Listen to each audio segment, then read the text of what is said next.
আসসালামু আলাইকুম দর্শক, দেখুন একটি গ্যাস স্টোভের যখন পাতিলে কালি পড়বে তখন আপনারা কিভাবে এটি নিজেরাই সমাধান করবেন, কোনো ধরনের মিস্ত্রি বা টেকনিশিয়ানের কাছে না নিয়ে গিয়ে নিজেরাই বাড়িতে কিভাবে সমাধান করবেন। তো এই হলো গ্যাসের চুলোর বার্নার। আর এখানে দেখুন অক্সিজেন চাবি আছে, যেটা দিয়ে অক্সিজেনের মাত্রা কম বেশি করা যায়। তো এই গ্যাস স্টোভে কিন্তু যদি লাল আগুন জ্বলে তখন কিন্তু পাতিলে কালি পড়ে। তো দেখতে হবে যে আপনার ছোট বার্নারে লাল আগুন জ্বলে না বড় বার্নারে, ওইটা আগে দেখে তারপর এই দুইটা বার্নারের জন্য কিন্তু দুইটা আপনার অক্সিজেন চাবি আছে।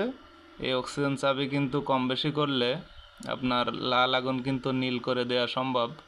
আর যখনই লাল আগুনটি নীল হয়ে যাবে তখনই কিন্তু আপনার আর পাতিলে কোনো কালি পড়বে না।